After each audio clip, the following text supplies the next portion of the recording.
So a couple of days ago, I made a video about how you can keep things interesting so you avoid photography burnout. Unfortunately, that same day on my way out to a job, I realized I forgot my Canon M50's battery, which I planned on shooting some old manual lenses on. That's how I was going to stay engaged and try new things and, make photography exciting for me. Because I've done this for a very long time and, after a while, every job becomes routine. And even though the client gives you a full rundown, you're kind of like, okay, I get it. I know what, the details don't matter so much. You know how to kind of handle every situation. So you need to keep things interesting. I had the idea I would shoot with this very interesting 400 millimeter lens, and it's really, really quite light and small for a 400 millimeter. It is for a Minolta mount. However, I never really Google my old gear, but this is actually designed in a way, sorry about the noise, in which you can adapt it for any kind of lens mount, I believe. So this will let you adapt it to a Minolta mount. I have a Minolta mount adapter so I can shoot on my Canon M50, but yeah, forgot the battery because I made the last minute decision to charge the battery before I left. So today I'm on my way out to another event. This one's going to be a lot more lively because it's going to be a party and I expect great music, dancing, all that. So what I'm going to try today is to shoot with this manual 400 millimeter f6.3 lens on a Canon M50 while using strobe. So it's going to be interesting. I don't know how it's going to turn out, and that's the exciting part for me, is that I don't know how this will turn out.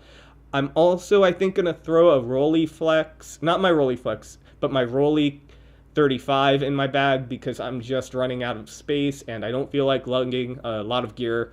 I also toyed with the idea of maybe bringing some Alien B strobe so I can play around with flash, but I think really it's best if I limit myself to one experimental thing, or else I'm just going to end up carrying too much gear. I've never really been sort of like big on minimizing my gear that much. I don't mind lugging a lot of stuff around, but when I literally can't fit it all in my bag, then I know I'm kind of at a point where I have to pull back a bit.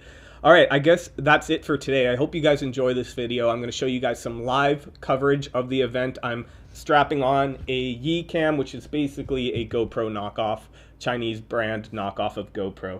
And I'm going to document. All right, what's up guys? I'm here in Malibu, California. Here nice and early to get some detail shots. You always want to get those first, so you're usually going to arrive early if you're new to event photography, get those details out of the way. With wedding photography, you usually have like an hour during cocktail hour that you can go and get details.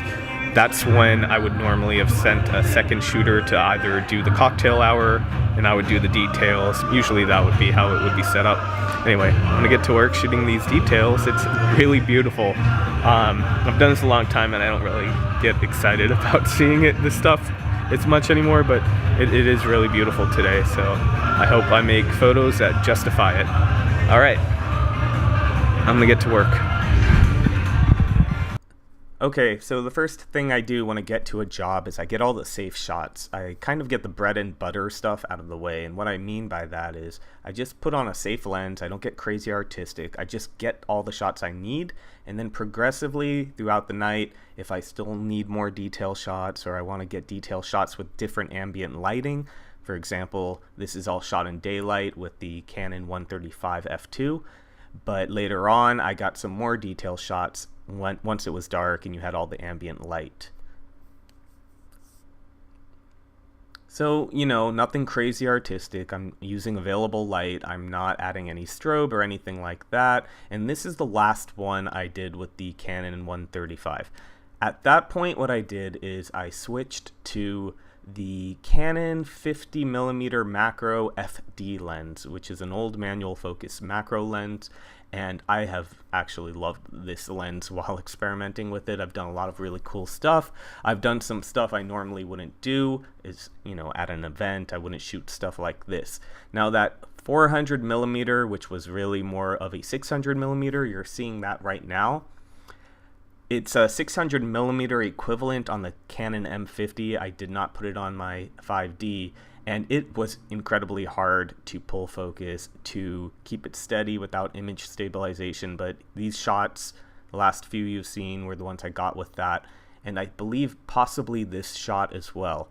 And then the last lens, right now you're seeing it, was the Minolta 50 millimeter not macro, but basic 50 millimeter f1.4 old school manual focus lens. And manually focusing at night at f1.4 is really, really tough. It wasn't as tough as using the 400 millimeter focal length, but I was able to get some pretty good shots. Now you'll see, I think actually in the next photograph, it does appear a bit out of focus. In some cases I am off a little, but also this lens is just a bit soft, wide open. That's just the lens's design. It is not perfect, but I actually really like the glow I get from it. And here's another one. This was not shot with the macro. This is also the Minolta lens.